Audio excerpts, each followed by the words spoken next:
Today, video games are a global industry, with over 3 billion players worldwide, over 13 times the US gamer population of 227 million.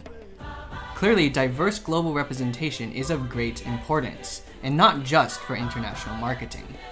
After the US's racial reckoning following the murder of George Floyd, adopting anti-racist approaches in all aspects of media content to promote diversity and inclusivity has never been more critical. Video game music plays a crucial role in communicating the cultural identities of characters and locations. This talk is part of my research on racial representation in video game music in my upcoming book, Gender, Race, and Religion in Video Game Music. Ibram X. Kendi's How to Be an Anti-Racist unflinchingly interrogates racism in America, identifying an insightful framework for thinking about systemic racism. Among Kendi's most helpful moves is clearly defining racist, an easily misunderstood and distorted term, along with its opposite, anti-racist. Racist, one who is supporting a racist policy through their actions or inaction, or expressing a racist idea.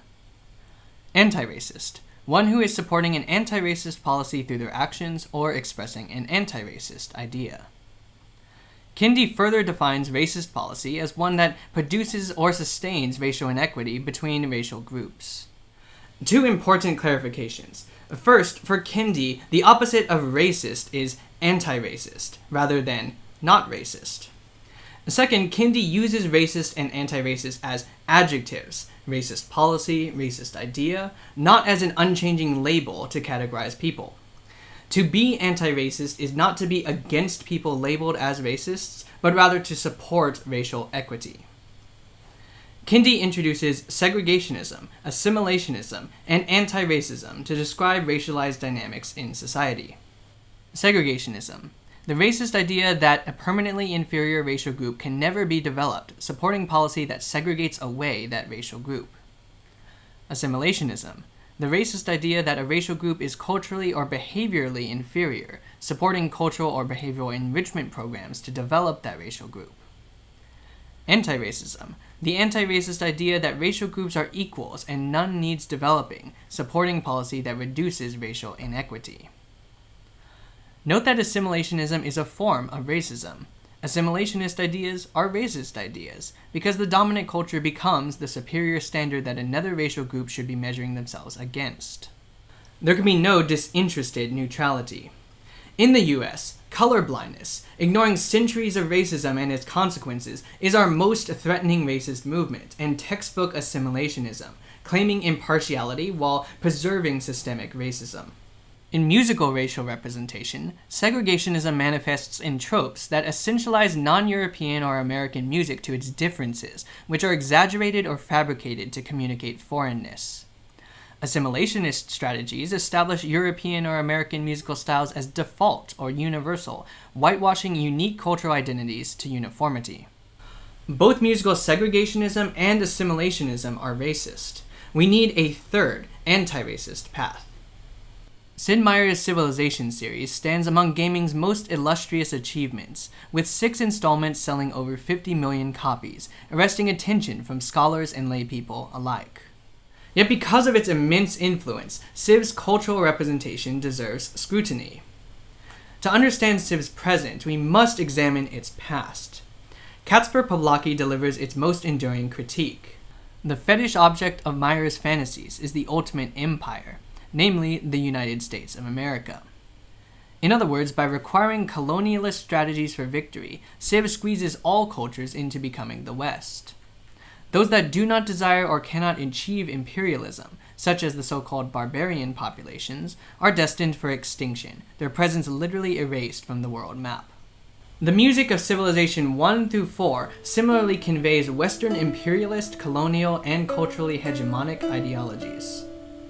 Karen Cook analyzed the music of Civilization 4, concluding that its music supports the game's hegemonic cultural ideology. Civ 4 contains 2 soundtrack types, the terrain soundtrack and diplomatic soundtrack. The terrain soundtrack is heard on the world map during the majority of gameplay and consists of pre-existing music. The overwhelming majority of these pieces hail from the Euro-American art music tradition. The 4 exceptions are originally composed cues for the classical era. Named Ancient Soundtrack 1 through 4, these tracks draw indiscriminately on musical stereotypes of Pan-African, Native American, or Aboriginal cultures, regardless of which civilization the player selects. The game's medieval era presents medieval and Renaissance pieces for voices or recorders. Its Renaissance era instrumental works by Bach, Mozart, and Beethoven, none of whom are Renaissance era composers, and the industrial era features orchestral works from 18th through 19th century European composers. Curiously, the modern era consists of 9 John Adams pieces, as if Adams is the only living composer of significance. The diplomatic soundtrack plays when entering negotiations, playing a unique theme for each leader. Some of these pairings are fairly obvious, like La Marseillaise for Napoleon or Rule Britannia for Queen Victoria, but others are specially composed for Civ 6. Tellingly, over 2/3 of the original themes belong to non-European or American leaders. Composer Jeffrey Briggs states, "In many cases there simply is not a well-known tune to represent a culture, so we make it up." An admission betraying developer bias and laziness rather than actual research. In conclusion, both terrain and diplomatic soundtracks impose a fundamentally Western understanding of music history, ignoring equally rich non-Western musical traditions and substituting exoticized fabrications. Whether you select Napoleon, Gandhi, or Montezuma, the musical development of your culture will be that of Western classical music, the musical parallel to Poblaki's objection. Civ 4 presents an assimilationist approach to racial representation, for making a cultural standard in hierarchy is what creates cultural racism. Civilization 5 provides a transitional approach that foreshadows Civilization 6. No longer are all civilization pigeonholed into a singular, predominantly European terrain soundtrack. Rather, the terrain soundtrack is divided by continent, with a blend of original and pre-existing music thought representative of the region. Civ 5's true innovation is incorporating individual leader themes into the terrain soundtrack. Each leader's theme has 2 versions, Peace and War, which are frequently featured in the terrain soundtrack depending on game state. Other leaders and continents' music do not penetrate the terrain soundtrack. Other themes are heard only when negotiating with that leader. Unlike Civ 4, 5's soundtrack varies greatly by selecting a different civilization or leader. Though Civ 5 incorporates more authentic source material than 4, it orchestrates them in exoticized ways. The perceived characteristics of each culture's music are exaggerated, making non-Western cultures semiotically marked. In contrast, the themes of Western leaders sound unmarked. Consider the theme of Hawaii's Kamehameha, simply dripping with gratuitous lap steel guitar bends and ukulele strums, more evocative of a beach resort than a head of state.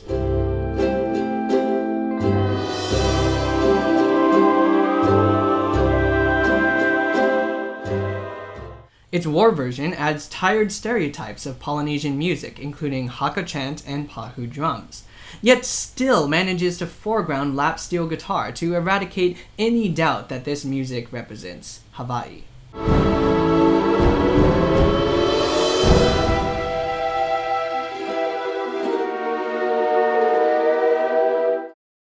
Though Civ 5 avoids assimilationism through greater variety in leader themes and terrain soundtrack, it falls into segregationism by exaggerating cultural musical differences, exoticizing non-Western civilizations.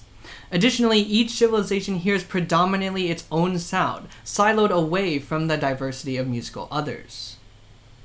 Civilization 6 charts a new anti-racist musical path. 2 innovations are responsible: implementation and representation. First, Civ 6 unifies Civ 4's terrain and diplomatic soundtracks by using the leader's unique musical themes for the majority of the underscore. In a key change from Civ 5, themes of all civilizations in the match, not only the players, rotate into hearing. This soundtrack presents a multicultural vision of a world with cultures inevitably influencing and shaping one another in ongoing dialogue. Second, Civ 6's leader themes derive from a culturally significant or representative melody. Only a few themes are original compositions, which evolve through the game's eras. The ancient version presents the source melody alone on a solo instrument, thickening in instrumentation and compositional complexity as time progresses. Unlike in Civ 4, in 6, any musical tradition can flourish to full potential. The Euro-American civilizations undergo the exact same evolution. In other words, Western music is not privileged as a cultural standard. A case study illustrates Civ 6's representational virtues and the musical development of a source melody. Qin Shi Huang, the first emperor of China, is represented by Li Hua, known in English as Jasmine Flower. The ancient era version presents the melody monophonically on guzhong, one of China's most enduring instruments. In the medieval era, guzhong tremolos lead into luo tam-tam with accompanying violins. The melody occurs on guzhong, violin, and erhu, adding pipa arpeggiation and light zhanggu drum pulses. The industrial era version broadens in orchestration and scope, introducing brass section swells augmenting the guzhong's glissandi. After a 3-octave unison exposition of the melody in guzhong, flute, and cello, mixed choir and brass accompaniment joins for a soaring rendition of the melody in the violins. Unlike in Civ 5, the Chinese instruments are not exaggerated or orientalized, but are integrated into the fabric of the orchestra. The Atomic Era track recontextualizes the instruments with synthesized and percussion layers for cinematic 21st century flair. Nonetheless, the music's heart remains the guzhong melody, reinterpreting Jasmine Flower as a concerto for guzhong and orchestra.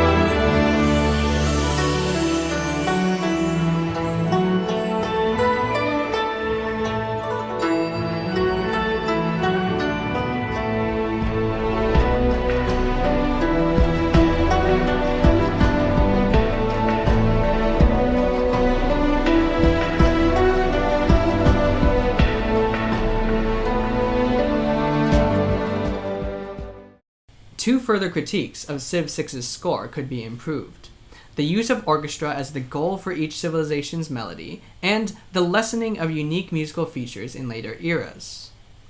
Most leader themes begin in the ancient era with distinctive instrumentation, then become predominantly orchestral in the industrial and atomic era versions. What if the latter eras instead utilized large ensembles developed within each culture, culminating in contemporary music by living composers of that community? This would diminish the symphony orchestra as the teleological pinnacle of musical civilization.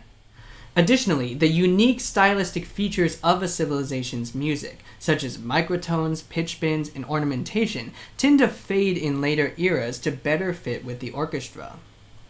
A better approach would adapt the orchestra to each culture's stylistic conventions, creatively imagining what an alternate music history based on that tradition could be. Civ 6 models the musical semiotics of anti-racism, forging a third path between assimilating all musical identities to one standard and segregating them into caricatures. For people of diverse backgrounds to hear melodies and instruments from their cultural heritage featured across simulated history is an experience uniquely afforded by Civilization's ambitious premise and scope. In other words, Civ 6 offers a stage upon which players may construct their vision of the world, where the Maori haka Kamate flourishes along with its people, or Lili O Kalani's prayer floods global airwaves instead of Beethoven's Ninth Symphony. Musical diversity in Civ 6 consists of enabling the sound of every culture to flourish in its own unique way, without exoticization or assimilation. Through virtual narrative, we can realize a world where all the Earth's diverse peoples and musics are equal. First, to address the elephant in the room. In July 2021, California's Department of Fair Employment and Housing sued Activision Blizzard for enabling and fostering a workplace culture of discrimination and sexual harassment against its women employees. So it might appear odd to praise Overwatch, a Blizzard franchise, for diversity.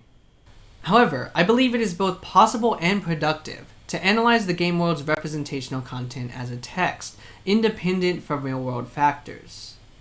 I do not mean that media products are wholly uninfluenced by the developer culture that produced them, only that we can separately consider diversity and representational issues in each.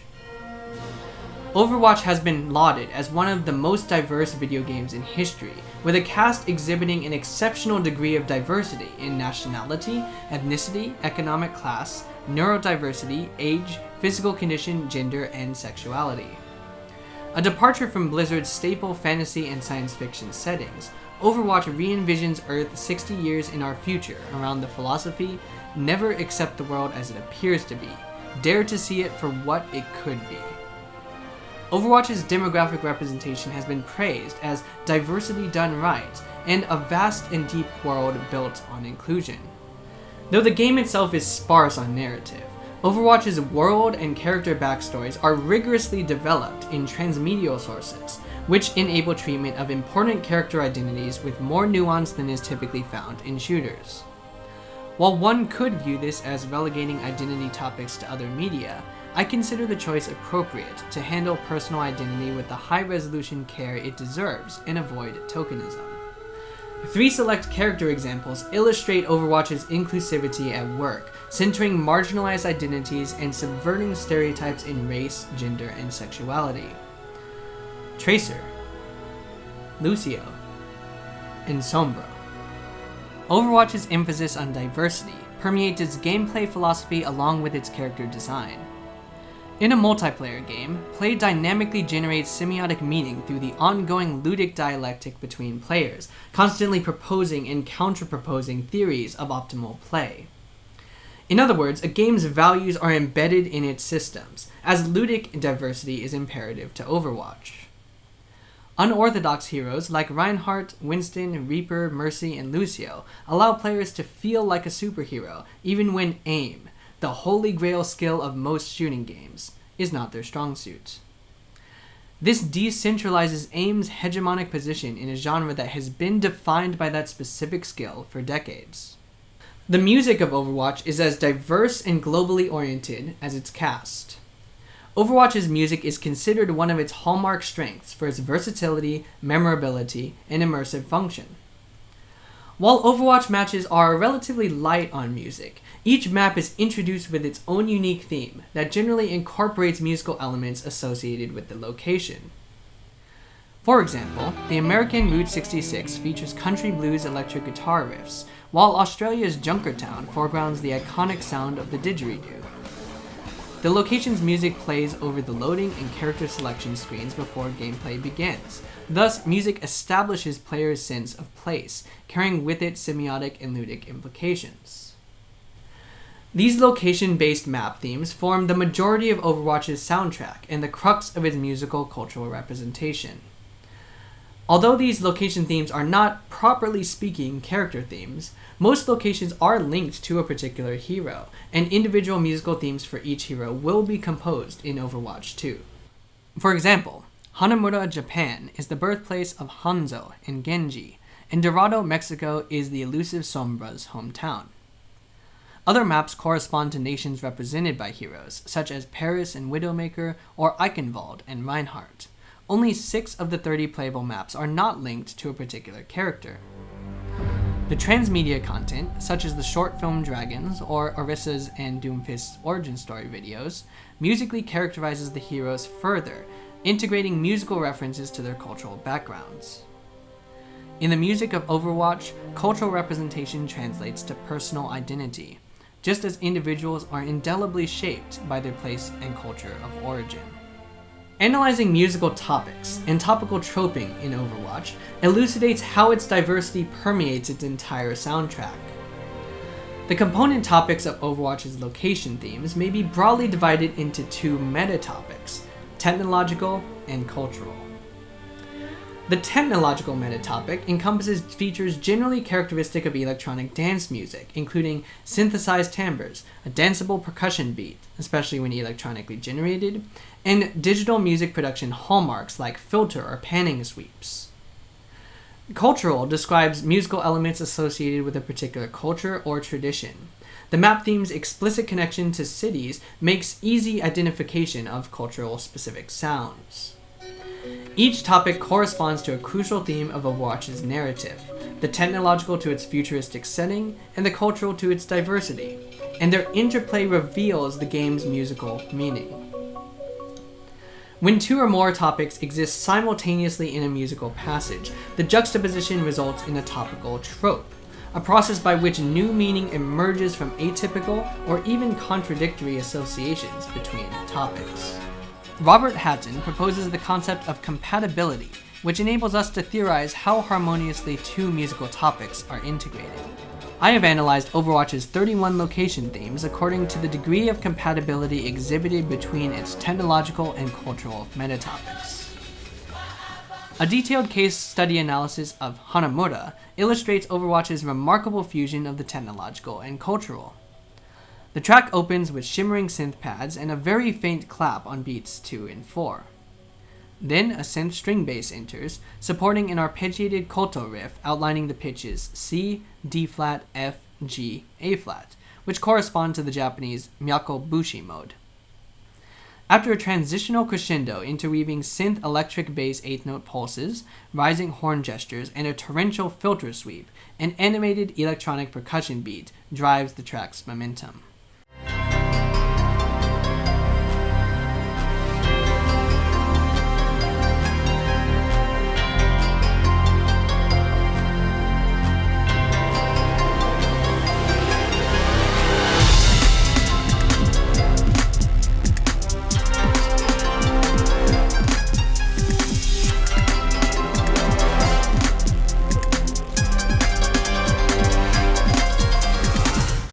In a contrasting B section, the technological topic overtakes the koto and the horns, climaxing in a drum break reminiscent of the famed Amen break. The cue ends by reincorporating the koto in alternating octaves over the breakbeat, and the myako bushi mode inflection remains. The result is an energetic, intense track that privileges neither technological nor cultural topic, while foregrounding each in turn.